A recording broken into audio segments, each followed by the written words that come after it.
area and competing with those funds. So I wish staff all, if we go ahead with this, I wish staff a lot of luck, but that's the way I read it. So I just thought I'd mention that in case it was missed. Thank you. Okay, thank you. Anyone else? So then we have a motion that items 5.1.1 to 5.117 is set out on the consent agenda for August 15, 2023, regular meeting of council be received for information, and that the minutes of July 18, 2023, regular council meeting and August 1, 2023, special meeting of council be adopted. Moved by Jerry, second by Jeremy. All in favor? Carried. Okay, we do have a delegation tonight, and with us we have Evelyn Mueller, who's the co-chair, and Patrick Miner. He's a member of the Perth East Twinning Group. So welcome to our council meeting, and if you want to come up to the table there, and then the floor is yours.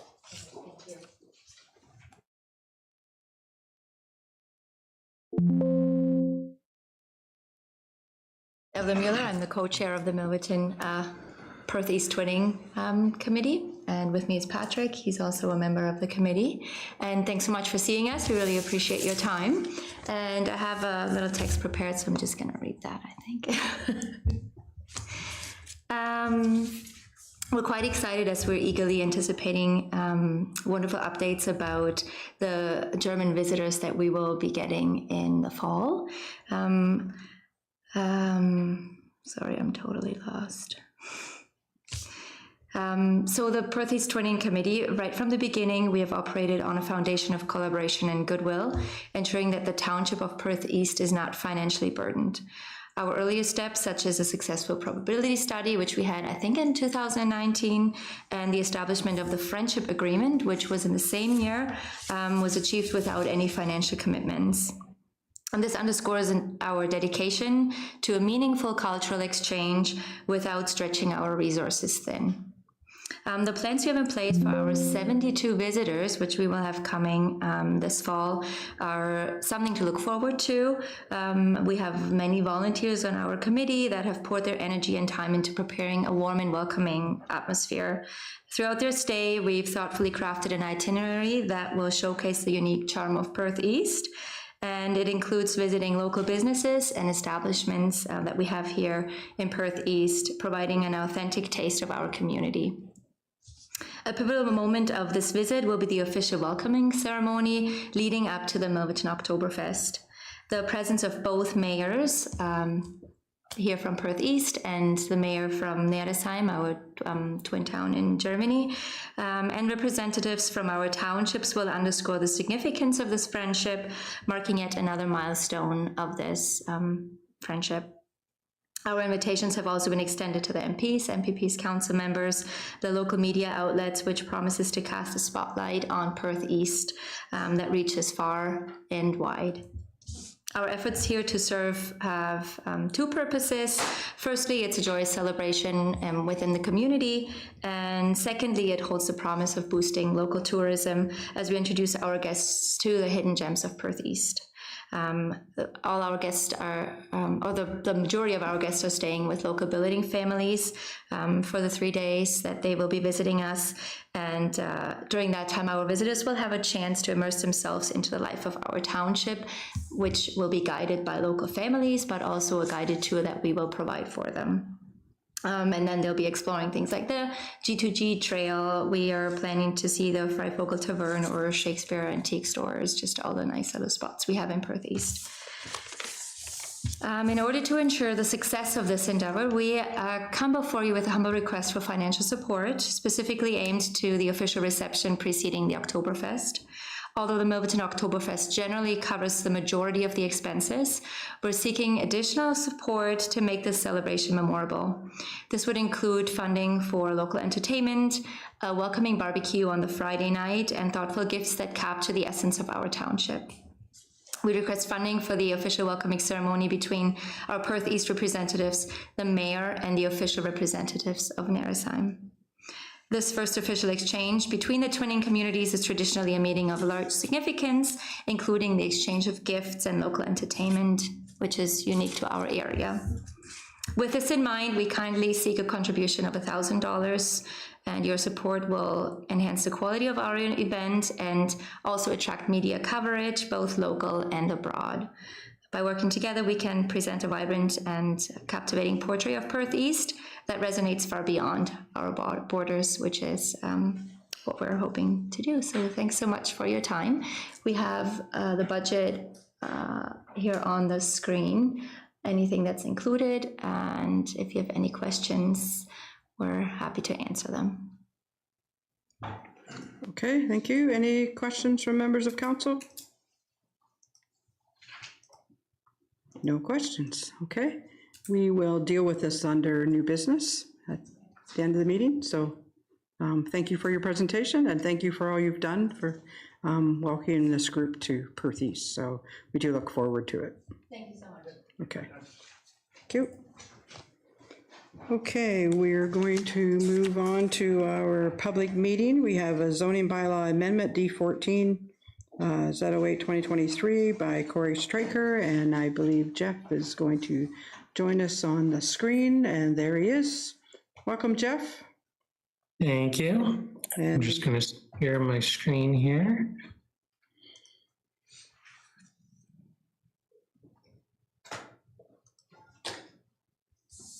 Okay, so zone change application Z08-2023 was submitted by Kayla Vink, Corey Dustin, and Irvin Schreiker for 6796 Perth Road 131.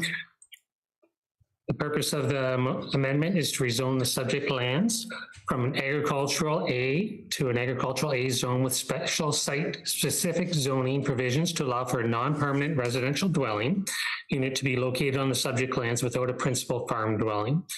The lands are occupied with an existing barn, an accessory coverall agricultural building. The lands are located on a 36 hectare property located on the southwest corner of line 70 and Perth Road 131. This is designated as agricultural in the Perth County official plan. The official plan recognizes that the predominant type of development in the designation is a farm unit. The proposal for a non-permanent residential dwelling is permitted by the official plan, as the dwelling would support the farm unit, provided that the minimum distance separation policies have been met.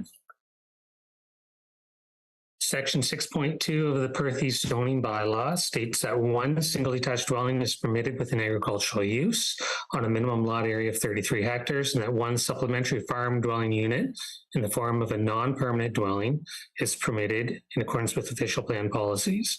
The supplementary farm dwelling unit shall only be permitted where the farm contains a principal farm dwelling and only for farm families, labor, or farm retirees.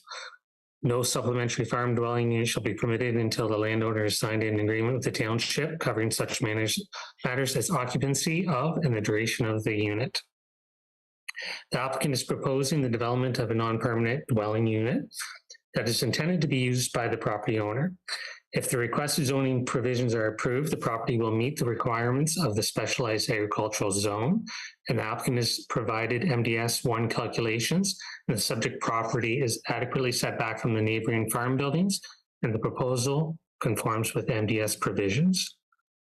The applicant has also provided confirmation of the consolidation of lands on the property that you can see outlined in an orange color, with the subject lands that are the remainder of the property, and planning staff had no concerns with the zoning amendment. Notice of the public meeting was given in accordance with Planning Act regulations on July 25th. No comments have been received at the time of preparation and leading to this meeting. The proposed zoning bylaw amendment will allow for a non-permanent residential dwelling, which allows for the remaining lands to be farmed and provides for a residential accommodation that supports the farm unit. The application is consistent with the provincial policy statement. It conforms with the official plan and represents good planning. And I'm available to answer any questions. Okay, any questions for Jeff?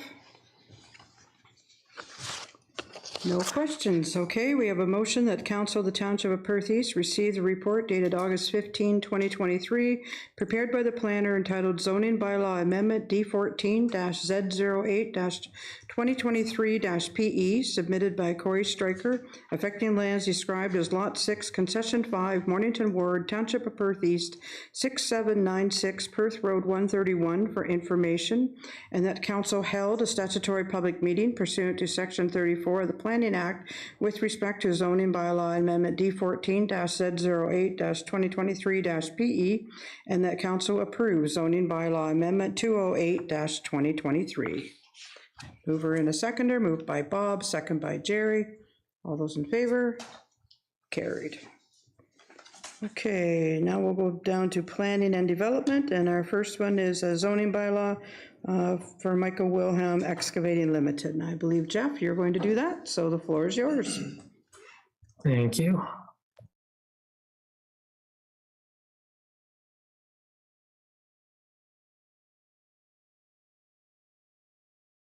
All right, just getting to the slideshow here, and I'm not clicking on the right buttons. Here we go.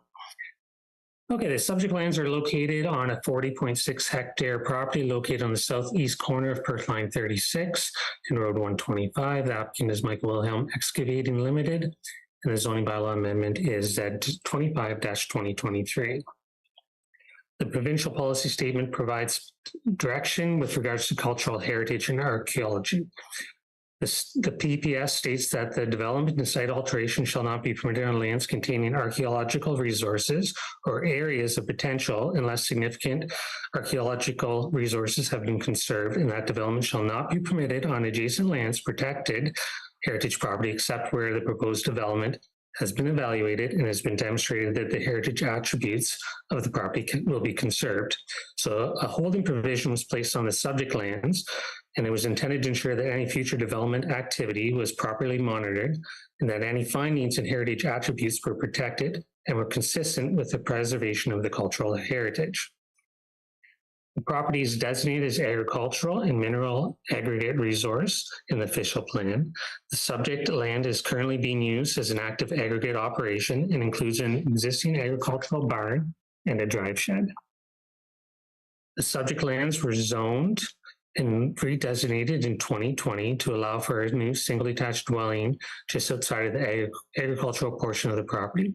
A holding provision was placed that requires a licensed archaeologist to be present during any on-site excavation work for the construction of a residential dwelling. The holding provision would allow for a foundation permit to be issued until the monitoring had been completed. That holding provision was implemented to regulate the ground disturbance within 50 meters of the protected area, and that required a further assessment to be completed. The applicant has now submitted a stage 3 archaeological report for the protected area. The assessment collected a total of 208 artifacts through the investigation. The consultant determined that there were no further areas of cultural heritage value or interest, and that all other outstanding concerns on the subject land had been addressed. That report was entered into the public register on July 31st of this year.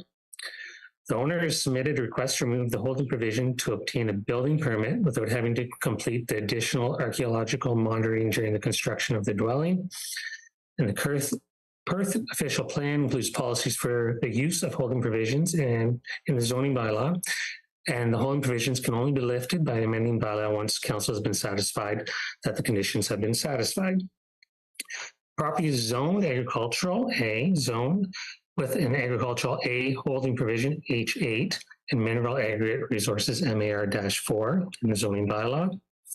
And that holding provision requires that an archaeologist is present on site during any on-site excavation work during the construction of a single detached building. The proposed zoning bylaw amendment will remove the H8 provision from the subject lands in order to permit the development of the single detached dwelling. Based on the submission, it is appropriate that council pass a bylaw to remove the holding provision from the subject lands to facilitate the construction of a single detached dwelling. No comments have been received at the time of the preparation of the report, and the conditions for the removal have been addressed. The Planning Act does not require circulation or a public meeting, and the application is consistent with the provincial policy statement. It conforms with the official plan and represents good planning. The owner of the lands have been notified of the bylaw to remove the holding provision as per the request for the amendment. I'm available to answer any questions. Okay, thank you. Any questions from members of council? No questions, okay. We have a motion that Council of the Township of Perth East receive the report dated August 15, 2023, prepared by the planner entitled Zoning Bylaw Amendment D14-Z25-2023-PE, submitted by Michael Wilhelm Excavating Limited, affecting lands described as Part Lot 10, Concession 2, Ellis Ward, Township of Perth East, 4365, line 36 for information, and that council approves zoning bylaw amendment 225-2023. Moved by Hugh, second by Andrew. All in favor? Carried. Okay, and the next one is a draft plan of subdivision. Jeff, the floor is yours. Thank you.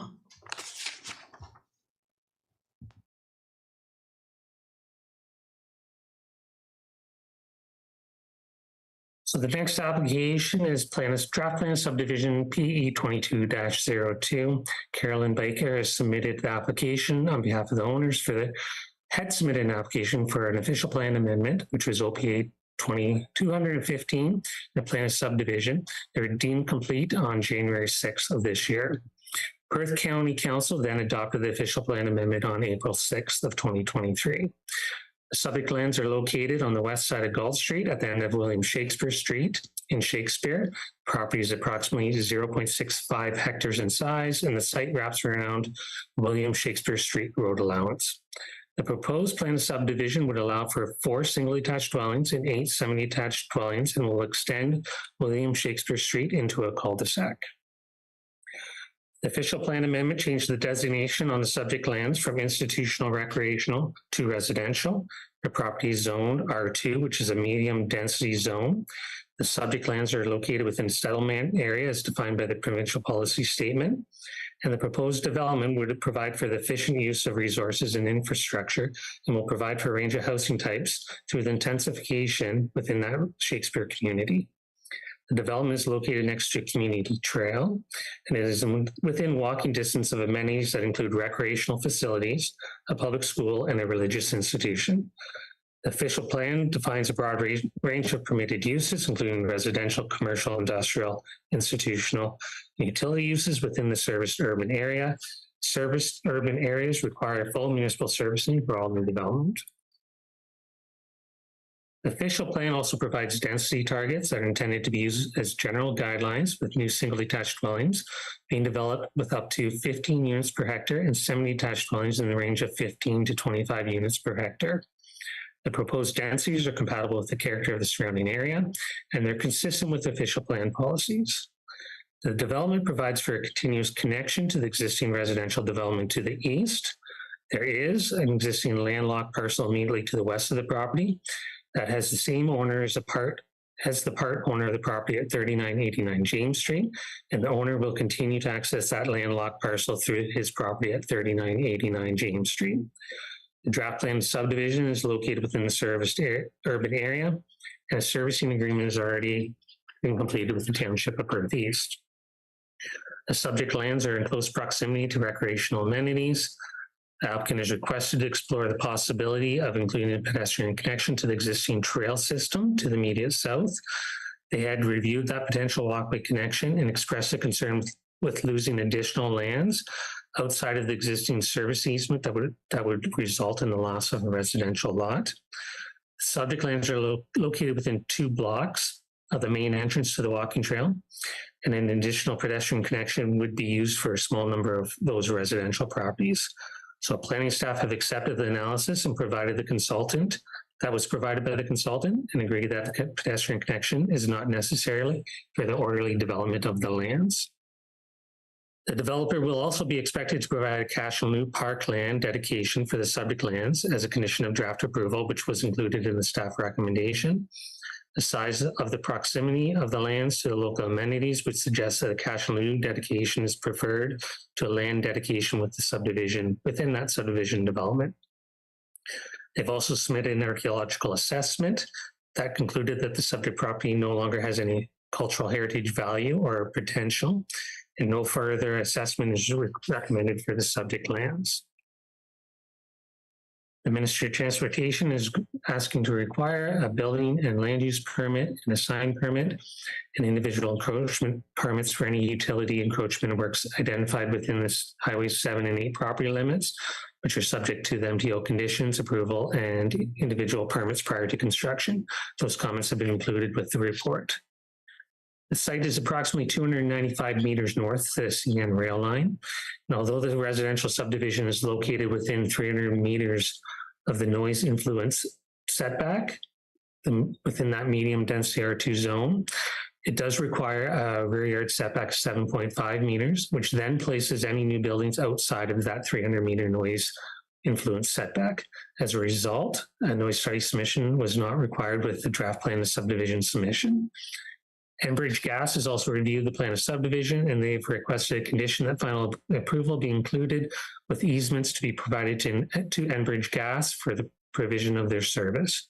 The comments are attached, and the concerns have been addressed by including draft approval conditions. The conditions of draft approval have been circulated to the applicant, and they have stated that they have no concerns with the stated conditions. Notice of application for both the OPA amendment and the plan of subdivision was circulated on January 17th. Notice of public meeting was circulated on February 24th, and the public meeting was held on March 16th for County Council. The official plan amendment was adopted on April 6th, and planning staff are in support of the draft plan of subdivision and recommend that the Perth East Council recommend to County Council that the application for draft plan of subdivision be approved subject to the conditions attached to the report. I'm available to answer any questions. Okay, thanks, Jeff. Any questions of the report? Andrew? Yeah, thank you, Mayor Higgins. Planner Bannon, I'm sure it's just a typo. I just want to confirm on page 206, the green outlined area is about 40 meters south of the soccer field goal posts and the new walk. I'm guessing that that southern, it should probably be north of that. I just want to confirm before we vote on this. If you look where the goalposts are there, it shows the subject area includes half the soccer field. It looks like the drawings on the other pages show it a little better, but I thought I'd ask. Yes. Yes. So yes, that subject area that was the mapping that was completed through our GS department doesn't accurately show that subdivision line. Sorry, I didn't catch that. It does not include the soccer field, and the draft plan that's shown on the report and in the presentation show the unit boundaries properly. Okay, any other questions? No? Okay, we do have a lengthy motion. I'm going to try to condense it a little bit. We'll see how that goes. So Council of the Township of Perth East received the report prepared by the planner dated August 15, 2023, entitled Draft Plan of Subdivision PE-22-02, submitted by Carolyn Baker on behalf of 2574835 Ontario Inc., affecting lands described as part of Lot 22, Concession 1, Geographic Township of Southeast Hope, and that all lots 137, 138, and 165, part of Lot 166, part of West Street, closed by bylaw 118, instrument number R255069, part of Wellington Street, closed by bylaw number 118, instrument number R255069, registered plan number 333, Township of Perth East for information. And that council recommend to County Council that the application for plan of subdivision PE-22-02 affecting the lands as described above be approved subject to the following conditions. So the first condition is the approval applied to the draft plan prepared by MTE 46881-100-D1 dated October 21, 2022, showing a total of 8 lots on a total area of 0.65 hectares, and with the following: lots 1, 6, 7, 8 are single detached residence, 2, 3, 4, 5 are semi-detached, an extension of William Shakespeare Street.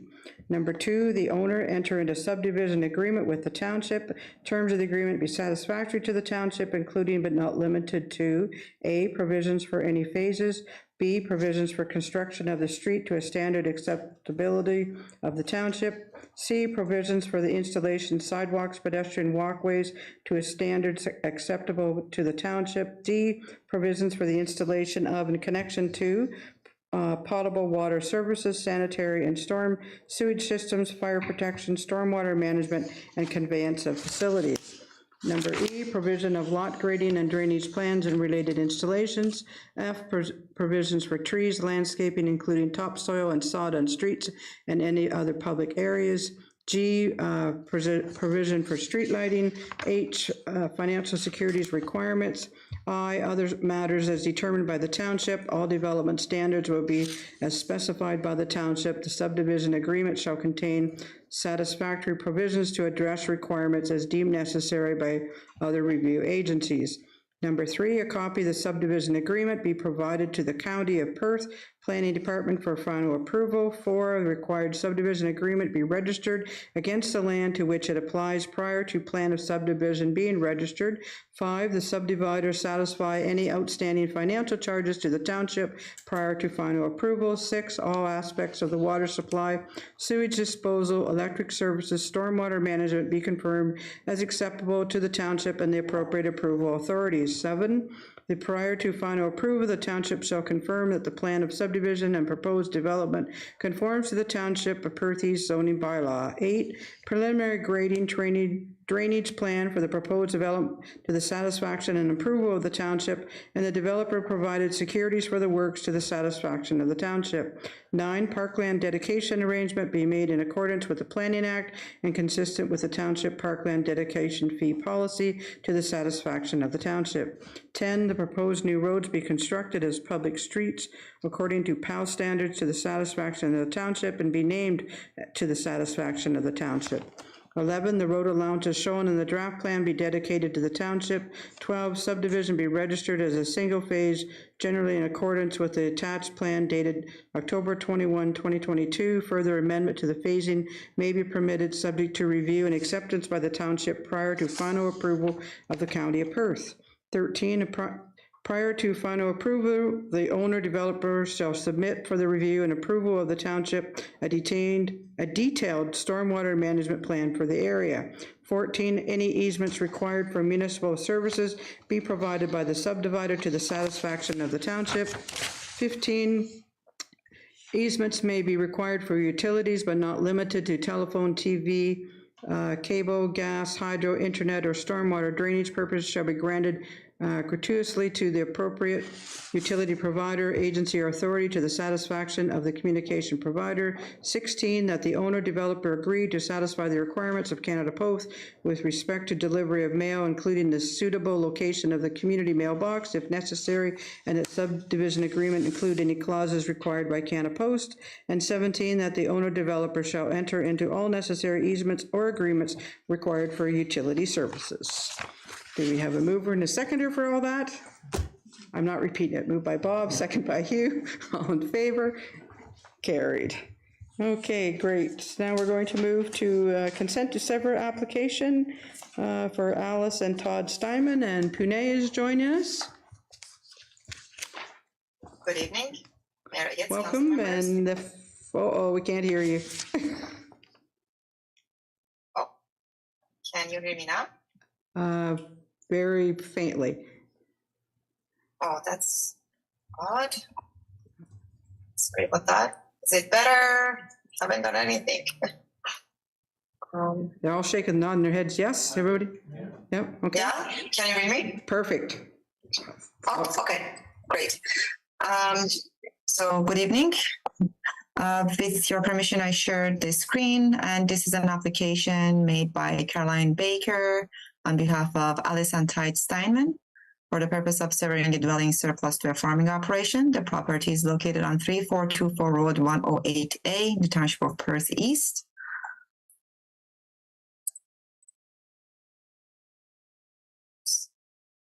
The subject land is rectangular in shape. It has an area of approximately 41.2 hectare with frontage on line 50.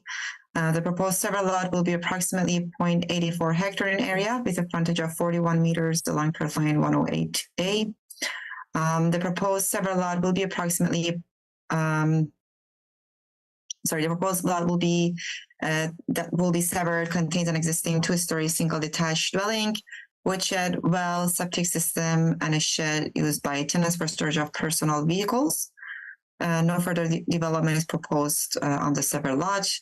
The proposed retained farm lot will be approximately 40.4 hectare in area with a frontage of approximately 900 meters on Perth Line 108A and a frontage of approximately 400 meters on Perth Line 26, and it will be continued to be used for cash crops.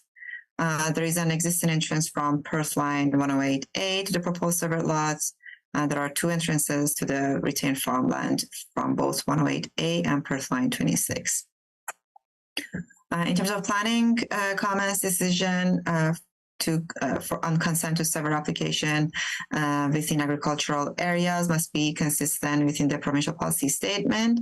The PPS and the official plan of Perth County, they discourage subdivision of agricultural lands, and surplus farm dwelling applications are an exception to this rule. And if they meet the criteria stated in section 5631 of the Perth County official plan, then the applicant can go ahead with a consent application.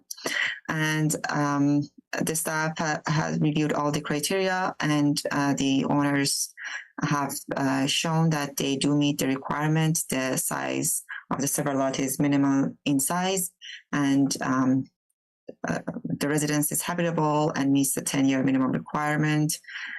And as for the zoning, it's zoned A, agricultural and natural resource environment, NRE2.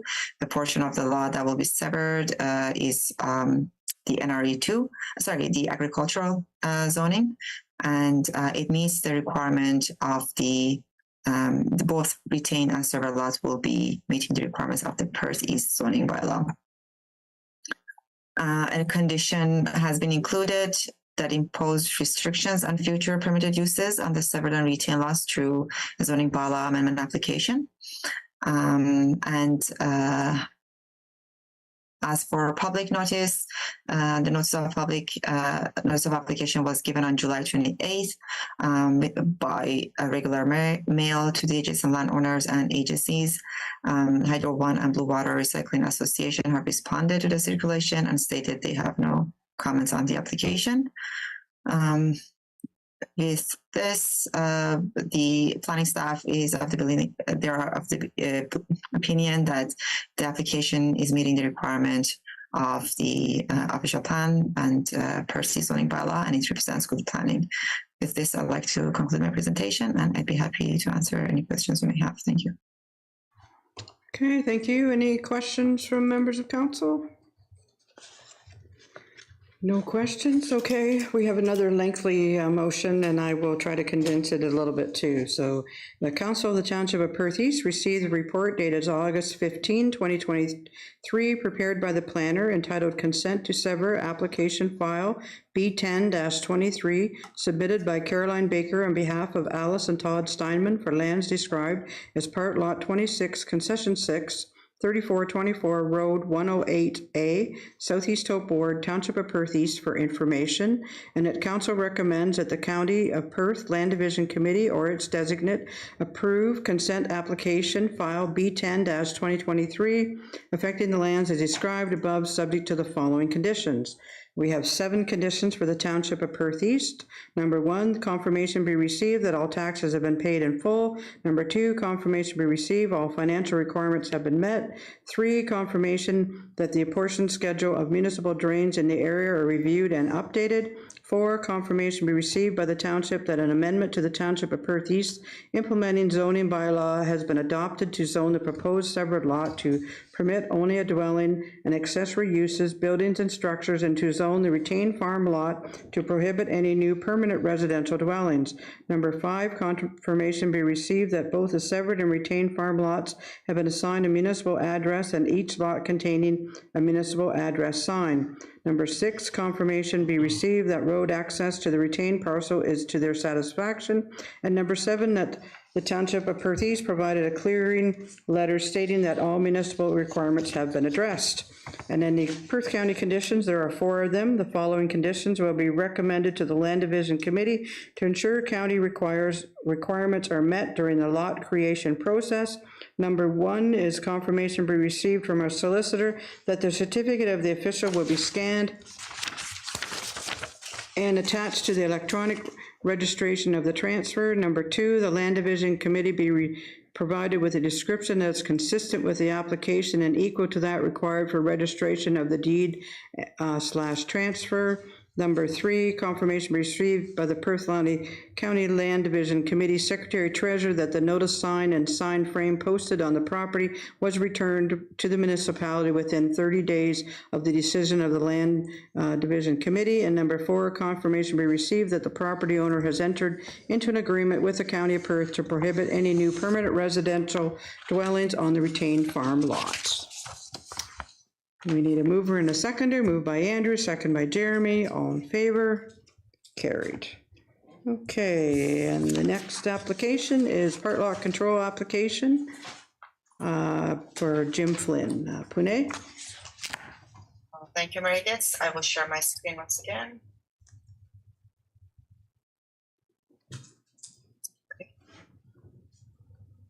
So yes, this application is for property on 9A Maple Street Unit 1 and Unit 2. The application was prepared and submitted by Bryce Jajenko on behalf of Jim Flynn for lands described as Plan 363, Part Lot 53, Register Plan 44R-4953, Part 1. So a semi-detached residence is located on the subject property. The lot area is 650 square meters, and the owner of the property is requesting that this lot to be exempted from part lot control to make 2 dwelling units separately conveyable. An application will be, so this part lot control allows for a lot line to be located precisely along the common wall between 2 units in a semi-detached dwelling. So section 57 of the Planning Act allows municipalities to pass bylaws to permit whole lots within registered plans of subdivision to be further divided, and council may pass a bylaw to exempt land from part lot control when the land is in a registered plan of subdivision, which we have at hand right now, and that is to allow for further subdivision of lots and blocks within that subdivision. The purpose of this part lot control exception is to make the lands into smaller parcels, and that is something that is supported by the provincial policy statement. Section 111 and 143 specifically talk about intensification of residential areas and also minimizing the cost of housing and facilitating compact form while maintaining appropriate levels of public health and safety. So in that regard, the application meets the requirement of the provincial policy statement. The Millverton official plan, the subject lot is designated as central commercial in the Millverton official plan. And through the OPA number 10, it allows for uses such as single detached and semi-detached dwelling. So the semi-detached dwelling is a permitted use in the Millverton official plan. It is zoned residential zone 2, R2, as per the Perth East zoning bylaw, which allows again for the semi and single detached dwelling. The owner received approval for 3 minor variances in 2022 and 2023 on this property. And I have provided the details in the report that is before you. The variances address deficiencies with regard to the minimum lot area, minimum interior side yard setback, and minimum lot frontage. So the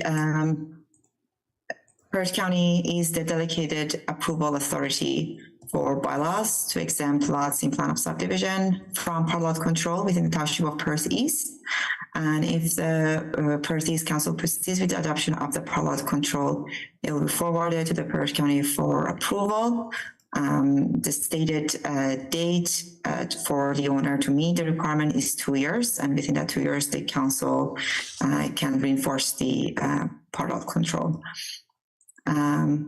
And with this, I'd like to conclude my presentation. I'd be happy to answer any questions you have. Thank you. Okay, any questions from members of council? Hugh?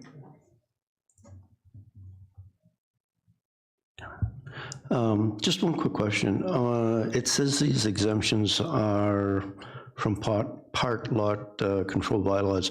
They're temporary in nature. So basically, when person gets something like this, they have 2 years to get the deed straight. And if they don't get the deed straight, then everything expires and they'd have to start over again. Is that correct? That is correct. Yes. Okay. No, thank you. Okay, anyone else? No? Okay, I'll apologize to Bryce before I start this. I'm sure I'm not going to pronounce his name correctly, but I'll give it a whirl. So, Council of the Township of Perth East received a report prepared by the planner entitled Part Lot Control Application D27-PLC-01-2023-PE, submitted by Bryce Dzadjico on behalf of 204-6680 Ontario, Jim Flynn, dated August 15, 2023, affecting lands described as Plan 363, Part Lot 53, Reg, Plan 44R-6106, Part 1, 9A Maple Street, Unit 1, and 9A Maple Street, Unit 2, Milverton Ward, Township of Perth East for information, and that Council adopt bylaw 36-2023 and forward to the County of Perth for approval. Moved by Jerry, second by Hugh. All in favor? Carried. Okay, and our last one under planning is a part lot control application for Kathy and Darren Brewer. And Puni, the floor is yours. Dear Mayor Getz, with your permission, I will share my screen once again.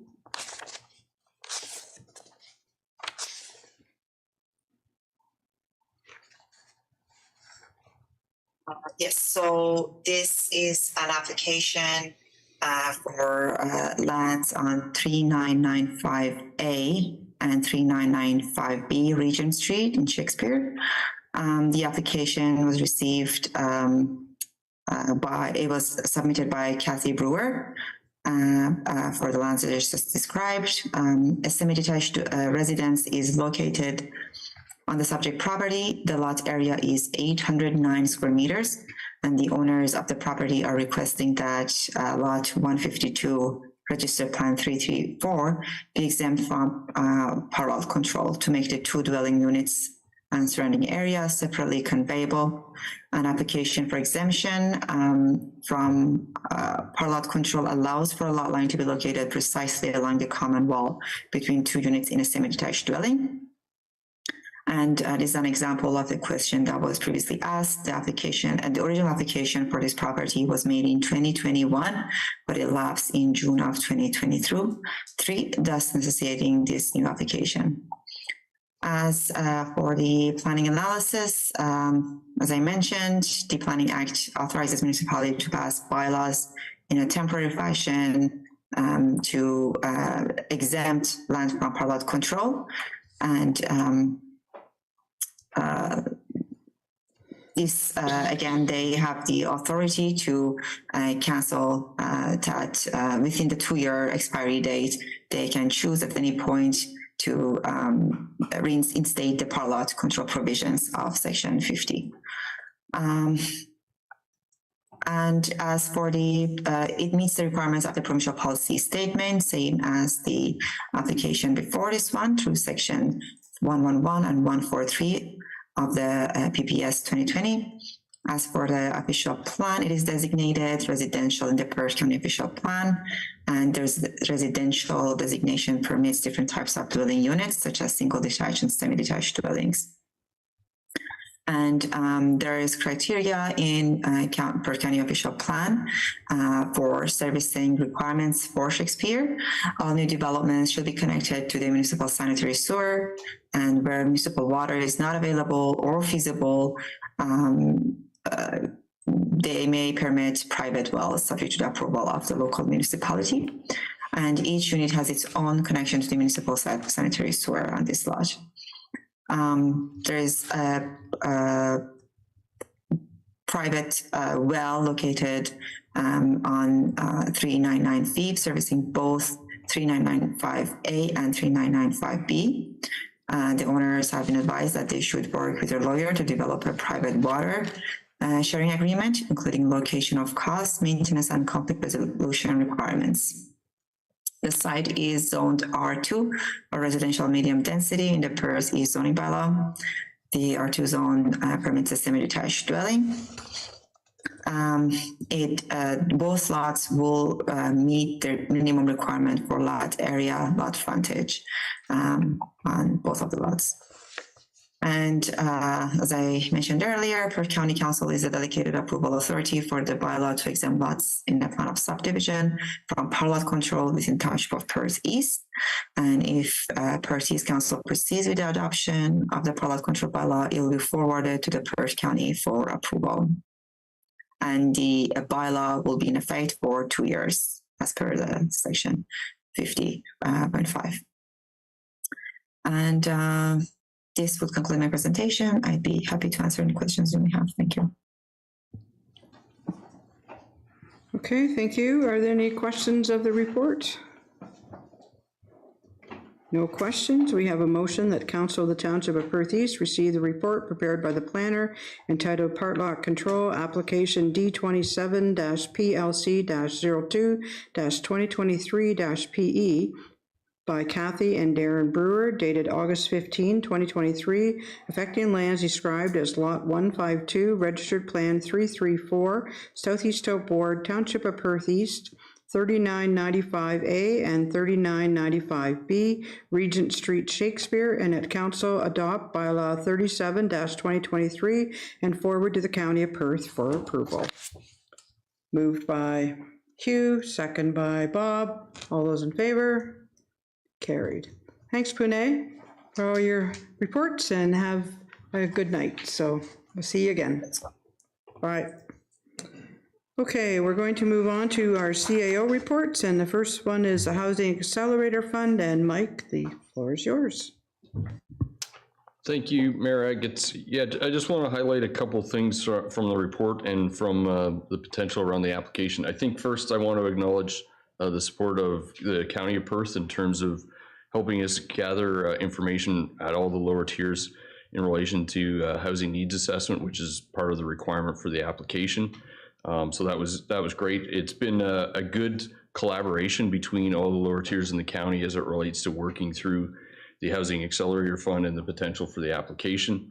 I think we've done a nice job in terms of identifying some key initiatives that will help with the acceleration of housing within our community that are realistic and will really be helpful for those who are looking to bring additional housing to Perth East. And you'll see those in the actual, within the plan itself, the action plan itself. The only other thing I really wanted to speak to, and Councillor McAlpine has raised this issue as well.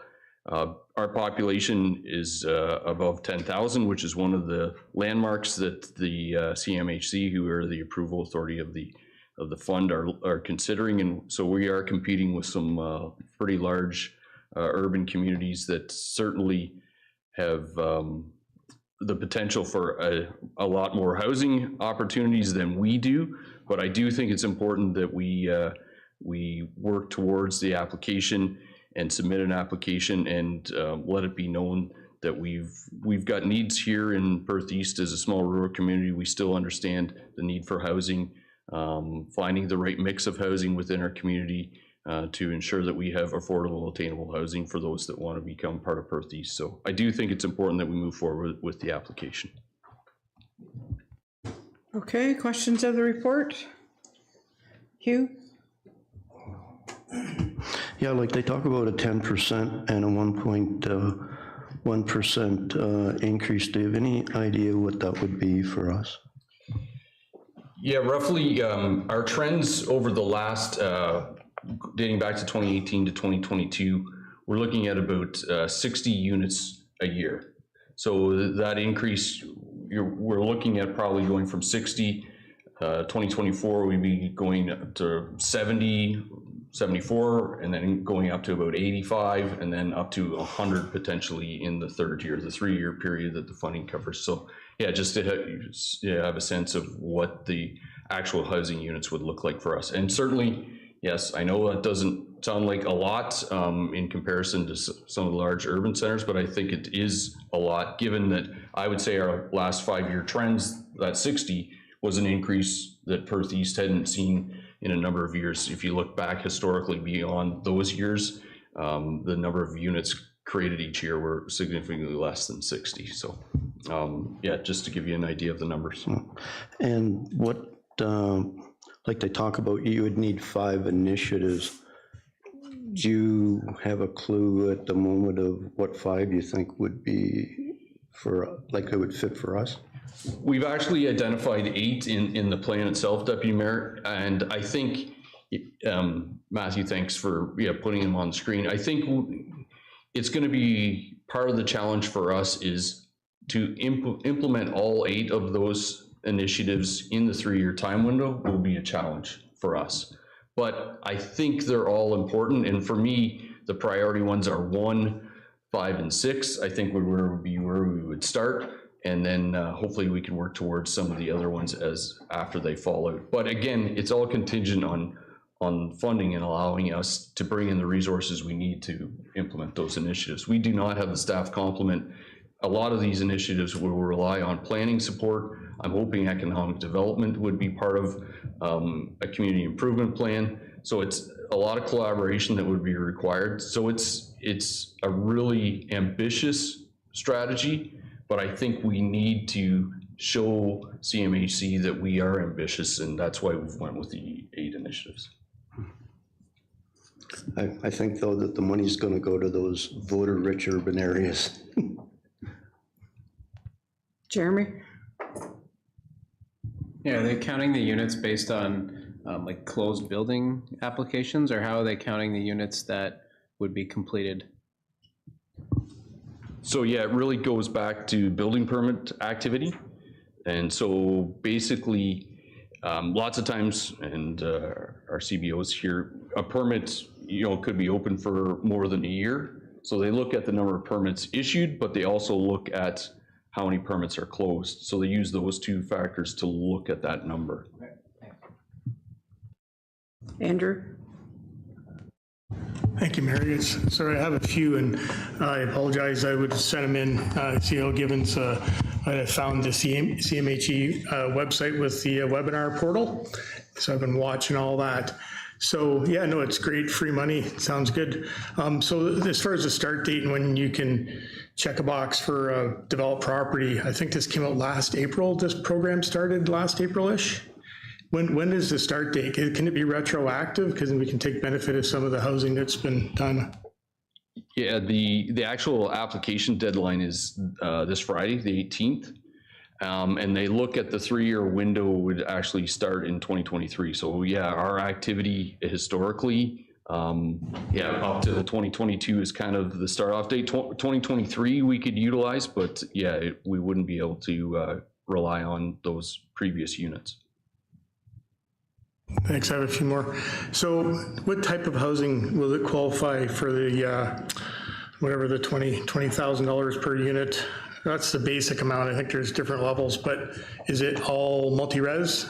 And there's no single family component to this? Is that the way it goes, or? Yeah, through you, Mary, I apologize. What they, from our perspective, Perth East, what it would really be focused on was what they call the missing middle. So multi-unit type housing would be the primary. So we've done some analysis, and in the previous years, we had previous 3-year period, we had 74 multi-unit housing units that we identified that came up during that time frame. Over the next time frame period, we would basically be doubling that, so 141, and it would be the missing middle, what they refer to as the missing middle. So they're really trying to suggest that multi-unit type housing and is really the direction they're pushing from an attainability standpoint. So those are the ones that are geared towards that funding piece. If I may, just a couple more. So you mentioned the planning, working with planning in the other lower tiers, which is awesome, saves some money and time. But so I was reading, and one of the webinars spoke about the planning authority responsible will be the one getting the funding or the money back. How does that, I didn't understand what they said. How will that work? Because we're not really the planning authority in a lot of cases.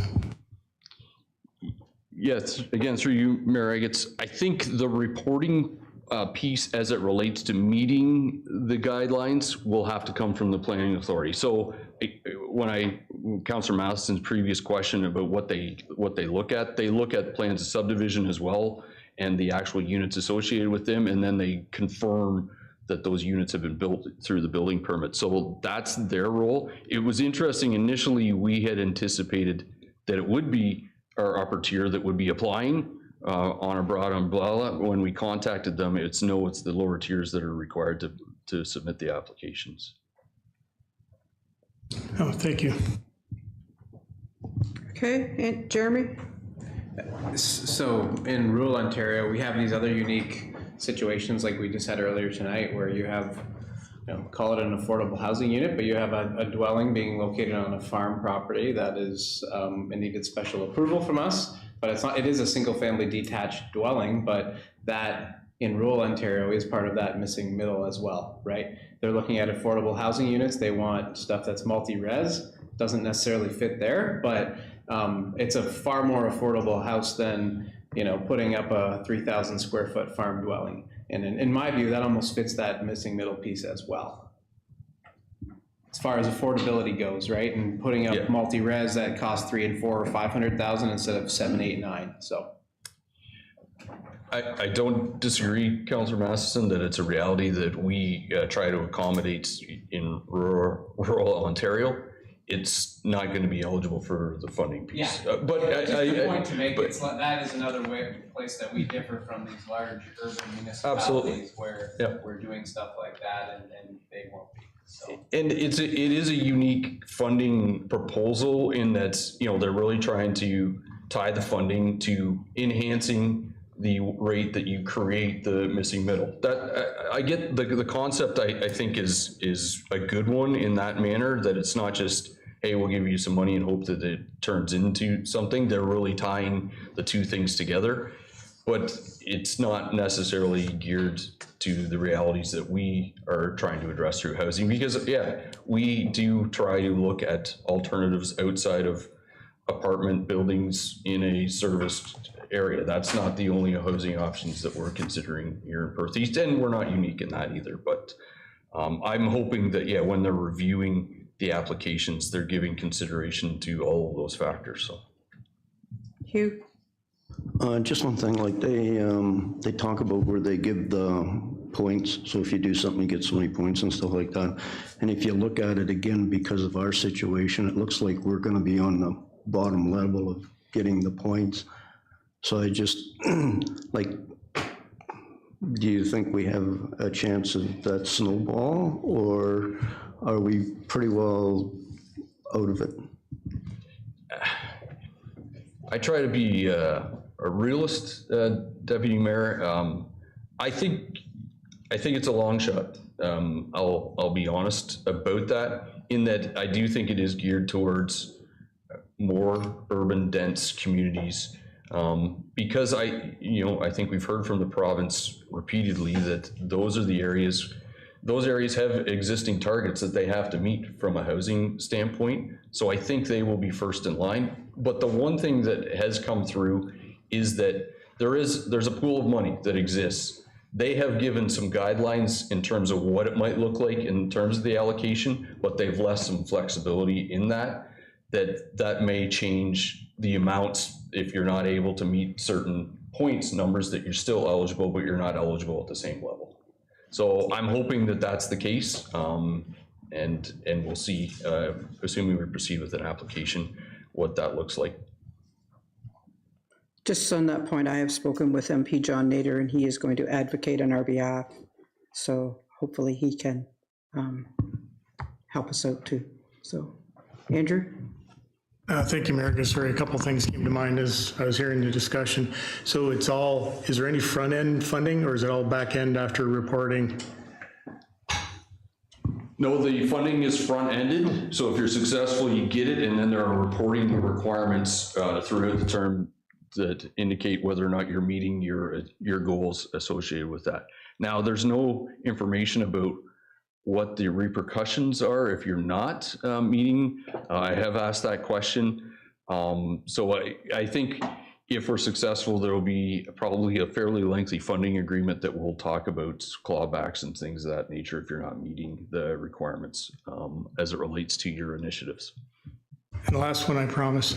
What target, do you have a preliminary target in mind? Is it the 1.1%? Actually, we had Watson take a look at some of our numbers. So we think that we can probably look at about a 17% increase over what we would have been able to do without. So yeah, our target will be beyond, it'll get us the full points as it relates to those targets.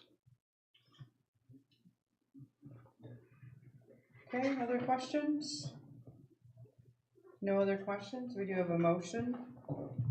Sorry, if there's no other questions, we do have a motion that Council of the Township of Perth East receive the report entitled Housing Accelerator Fund, DDC-2023-28, dated August 15, 2023, prepared by the Development and Drainage Coordinator for information, and further that Council approves the Perth East Housing Action Plan for the purposes of applying to the Housing Accelerator Fund, and further that Council directs staff to apply to the Housing Accelerator Fund. Mover and a seconder, moved by Bob, second by Jeremy. All those in favor? Carried. Okay, and our next report is the organizational review appointment, and Mike, the floor is yours. I can start. Oh, I'm sorry. I'm sorry. No, Jacinda, it's yours. I'm sorry. Thank you, Mayor Higgins.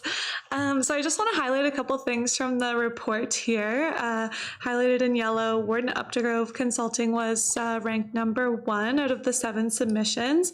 And taking into account price, experience of the firm and personnel, technical response, quality of the quotation, and references, I'd be happy to answer any questions if there are any. Okay, any questions, Jerry? Just curious, typically you list in another column all of the quotation, the price. So I'm just curious why they're not, the other companies are not listed. You may have a reason, but just curious. Yeah, I can maybe speak to that, Councillor Smith. Yeah, because it was a request for proposal and we used a table, all the prices were within the guideline. We didn't want to disclose all the pricing because the proposals weren't exactly the same. With a request for proposal, we're asking for a solution. It wasn't exactly the same submissions that we were getting back from them. So it gets a little muddied that way. So we did do analysis based on pricing, and it was heavily weighted, but we didn't include it in the report. Okay, any other questions? No, then we have a motion that Council of the Township of Perth East receive the report entitled Organizational Review Appointment, HR-2023-03, dated August 15, 2023, prepared by the HR Manager for information, and further that Council award RFP-CAO-2023-01 to Warden Updegrove as consultants for the 2023 Organizational and Service Delivery Modernization Review at an estimated total cost of $45,000 plus applicable HST to be funded by the one-time service delivery and efficiency funding. We need a mover, moved by Jerry, second by Hugh. All those in favor? Carried. Okay, now we're going to move to the clerk department, and the first is the engineer appointment, and I believe Ashley's going to do that. Okay, thanks, Mayor Higgins. This report is to appoint an engineer for the Michaels Municipal Drain. There's nothing further to add to the report unless there's any questions. Any questions?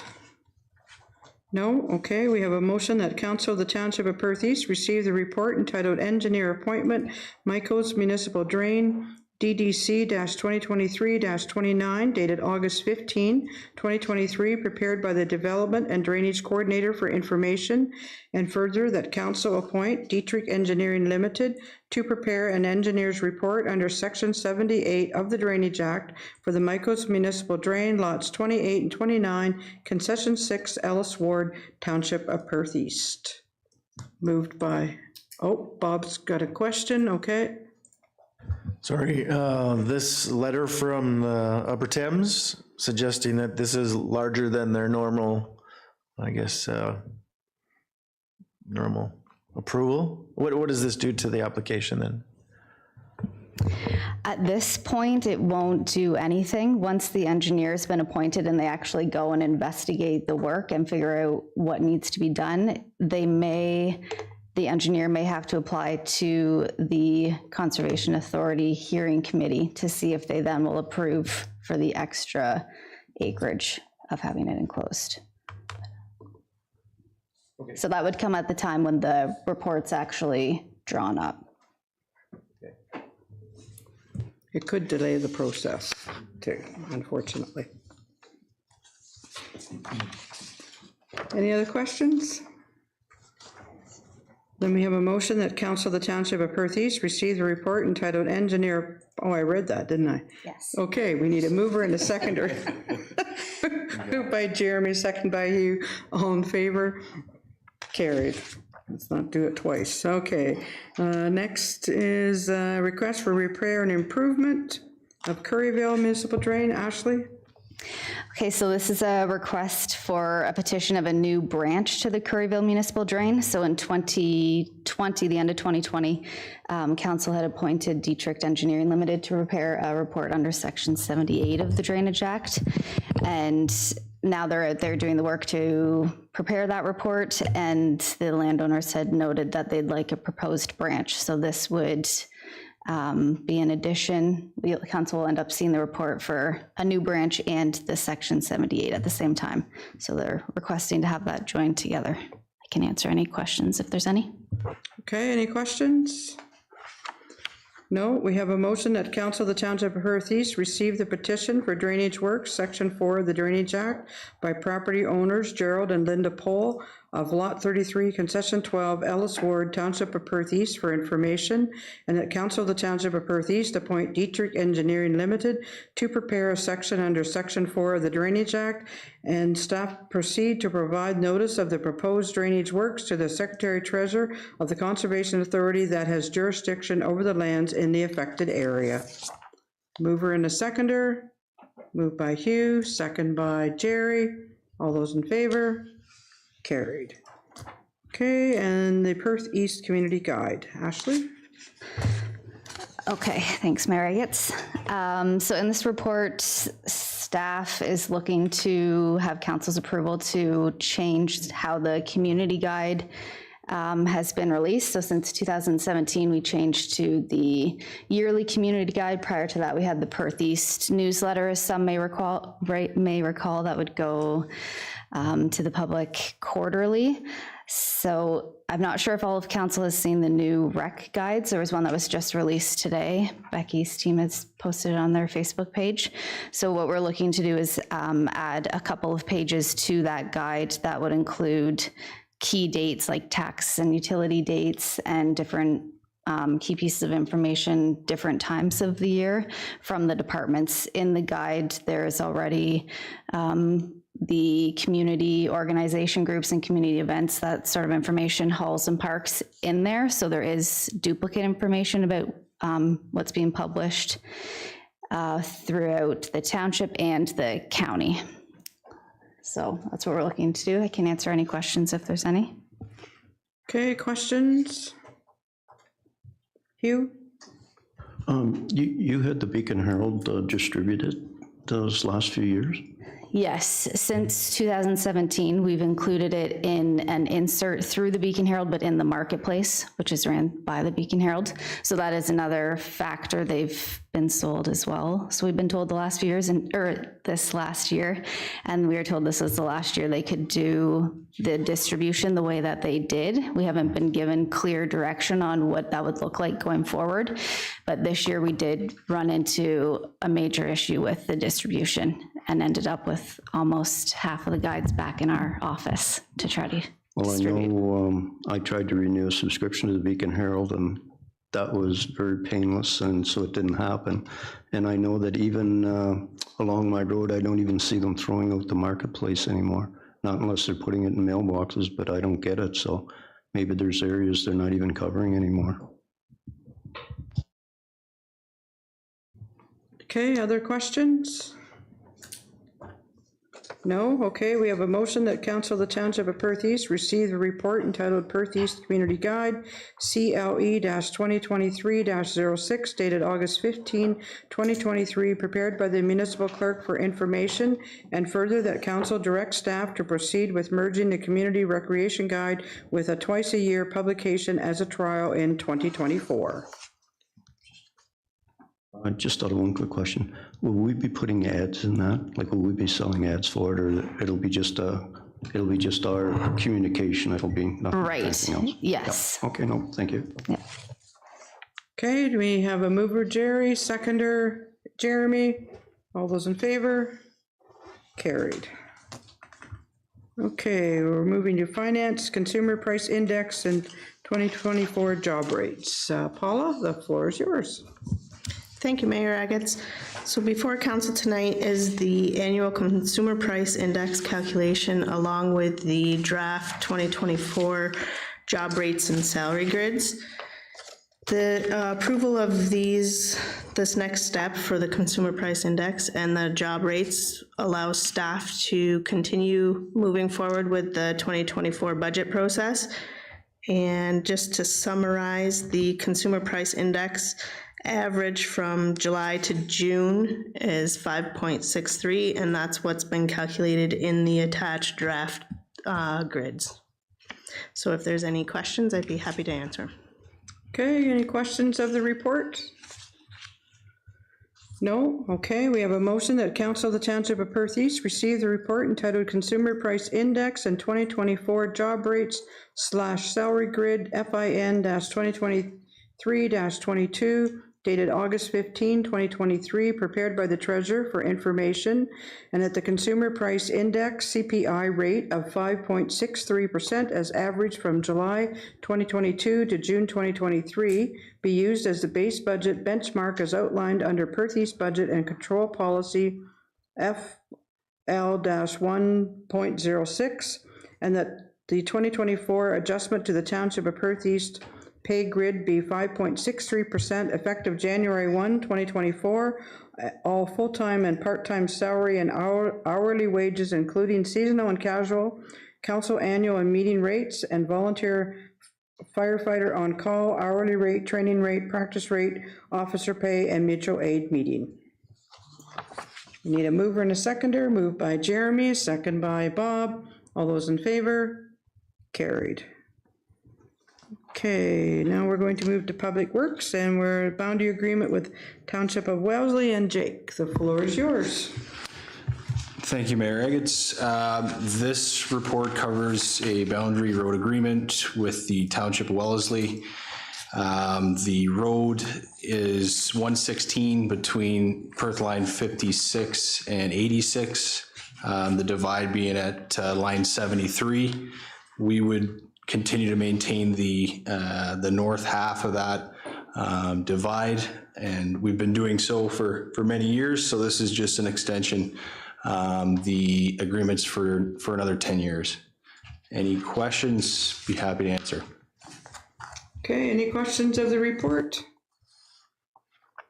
We have a motion that the Council of the Township of Perth East receive the report dated August 15, 2023, entitled Road 116 Boundary Road Agreement with the Township of Wellesley, PUB-2023-19, prepared by the Operations Coordinator and Manager of Public Works and Parks for information, and further that Council enter into a boundary road agreement with the Township of Wellesley for Road 116 between Perth Line 56 and Line 86 by giving 3 readings to bylaw 34-2023, being a bylaw to enter into the agreement. Moved by Andrew, second by Hugh. All in favor? Carried. Okay, we have no reports from building. We have no reports from recreation. Fire, we have the Waterloo Region Emergency Services Training and Research Complex. Bill, the floor is yours. Great, thanks, Mayor. My first report tonight is basically a renewal of an agreement that we established with Waterloo Region back in 2016 for the use of the Emergency Services Training Center. It's a 5-year agreement and the no cost unless we use the facility, and the rates are the same as were agreed upon back in 2016, and I'll gladly answer any questions.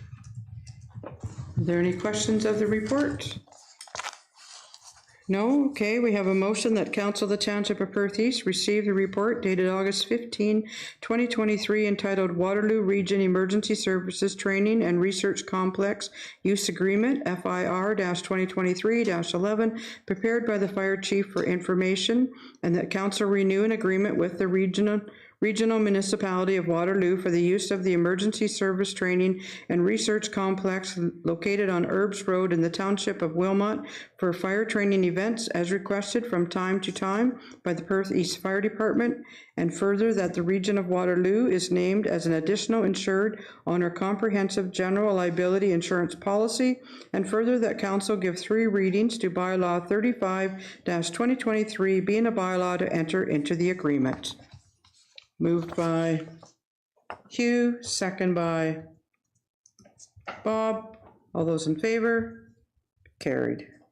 And the expired bunker gear disposal. Bill? Okay, my second report deals with expired bunker gear. So our bunker gear, after 10 years, we're not allowed to use it for any fires or interior work. So what we would like to do with council's approval is donate it to charitable organizations such as Firefighters Without Borders. What they do is work with our local bunker gear cleaning provider. They clean the gear and they ship it. Some goes to locations far north. Others go to international locations, South and Central America, and even across into Africa. So I would gladly answer any questions on this, but it would be a great way to see some of the gear get some additional use after that initial 10 years. Okay, questions of the report? Jeremy? What are we doing with our expired gear now, Bill? Like, what's the alternative to the donation? We just destroy it, or? Piles up in the fire station. Some of the gear has been donated over the years to similar organizations, just hasn't been properly authorized through council. Okay, Jeremy? You'll move? Okay, I'll read it first.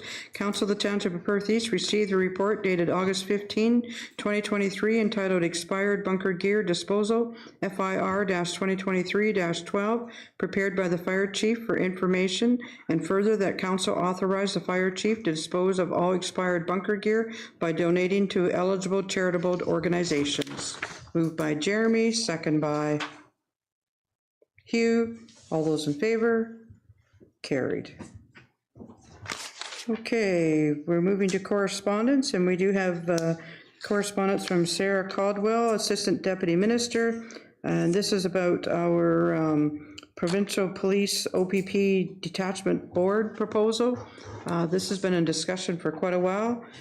and it's kind of come to fruition now. In 2024, the board has to be put in place. So we are combining with West Perth and North Perth. Is there anything else you want to add, Mike? I don't think so. I do think the composition and the opportunity for Perth East to have more direct interaction with the OPP, I think is actually beneficial for us going forward. I think the one part of this is, yeah, it's going to be implemented in 2024, so I would encourage council to start considering whether or not they would want to be one of the representatives on the board, and maybe give some consideration in terms of the process to get the community representative. But we do have some time for that, but I just would suggest that, yeah, time to start thinking about those things. Okay, Jerry? Yeah, thanks. The report there, is this the letter? So there's 3 municipalities, the north, east, and west. Would I assume that the composition would be 1 counselor from each of those townships and 1 community rep from each of those townships? That's what the ideal makeup is? Correct. Okay, thank you. Okay, other questions? We have a motion that the Council of the Township of Perth East receive the correspondence from Sarah Caldwell, Assistant Deputy Minister, Strategic Policy Division, Ministry of the Solicitor General, approval of Perth County, Ontario Provincial Police, OPP Detachment Board proposal for information. Moved by Jerry, second by Bob. All those in favor? Carried. Okay, we'll move on to council and committee reports. So you have my meeting log for the month of July, where I've been, what meetings and events I attended. Is there any questions on any of that? No, okay. Council reports. Does anyone have a council report they wish to give? Andrew? Thank you, Mayor. This morning at Perth South Council meeting, quarter revision was held for the Hislop drain. The assessment was upheld. Township of Perth East will be part of the ongoing maintenance costs, as well as some of our rate payers in that end of the township. Okay, anyone else? No, we need a motion. Oh, sorry, Jeremy? Have Moonlight Madness is Thursday night. If you didn't see the advertisements, that's from the Milverton Business Association, Thursday night, starting at 6 p.m. Okay. Anything else? So we need a motion to accept the meeting log and the verbal reports. Moved by Hugh, second by Jerry. All in favor? Carried. Okay, now we're moving to bylaws.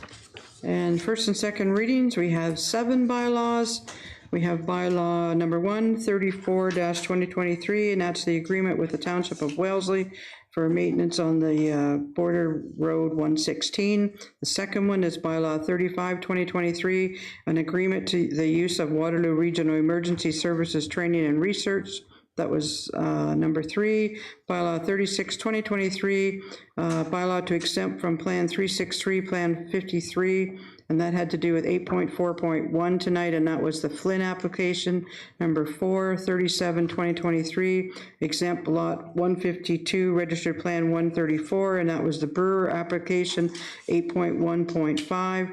Number 5, bylaw 114-2023, bylaw to levy assessment for the maintenance of the Hagerty Municipal Drain. Number 6, bylaw 208-2023, a bylaw to amend bylaw 30-1999, and that's lot 6, concession 5, and that was the Stryker application, 7.1.1, and the 7th one, bylaw 225-2023, a bylaw to amend 30-1999, and that was the Wilhelm Excavating application, 8.1.1. So mover and a seconder for those 7, moved by Hugh, second by Bob, all in favor, carried. And then third and final reading, we have 8 of them, 9. First one is 34-2023, enter an agreement with the Township of Wellesley, maintenance and repair, that was 11.1.1. Second one, 35-2023, a bylaw to enter into agreement for the use of the Waterloo Region Emergency Services. Number 3, bylaw 36, 2023, bylaw to exempt from Plan 363, Plan 53, Part Lot 53, and that was a Flynn application. Number 4, 37, 2023, a bylaw to exempt Lot 152, Registered Plan 334, and that was the Brewer application in Southeast Hope Ward.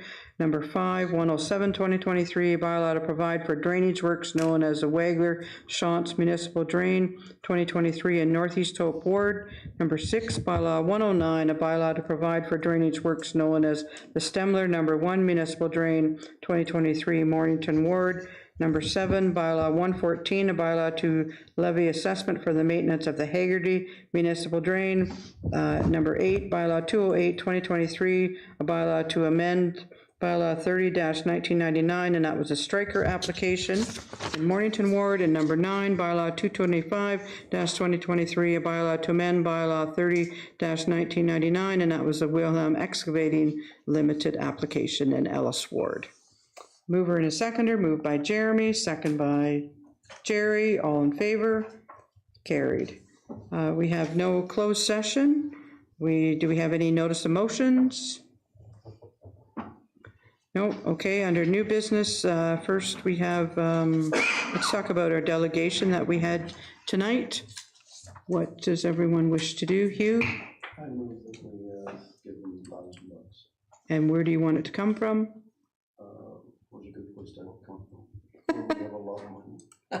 The corporate reserve is, I mean, it's something there that's going throughout the municipality, I think, visiting various locations. Okay, so we have Hugh moving it. Jeremy, you want to second that? Sure. Okay, and Mike wants to talk.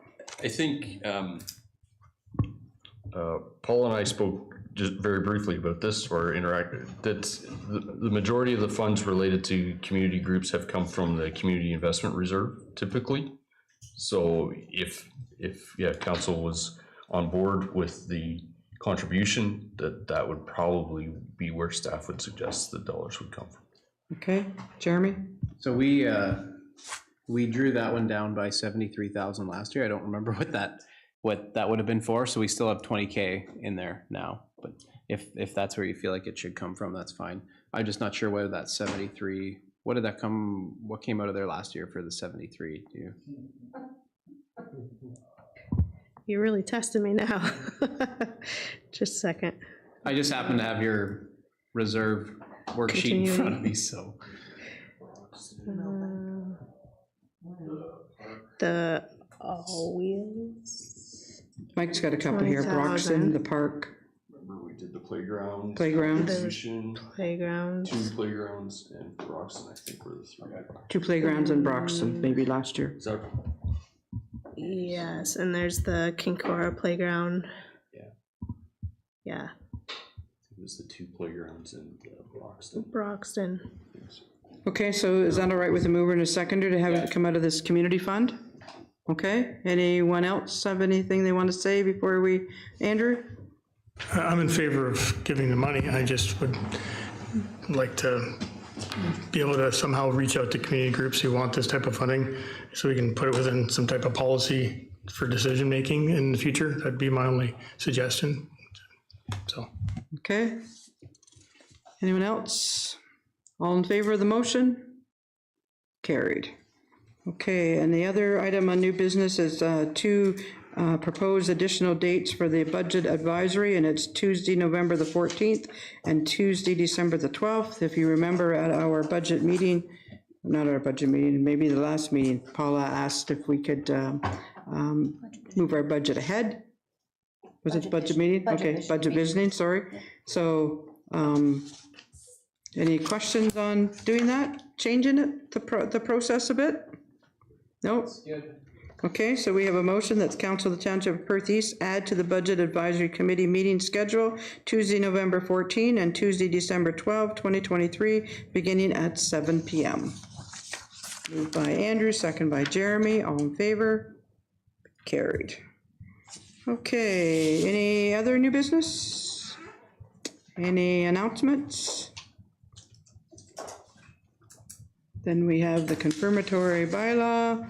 that bylaw number 38-2023, a bylaw to confirm the proceedings of council of the Township of Perth East at its regular meeting held on August 15, 2023, be read a first, second, and third time.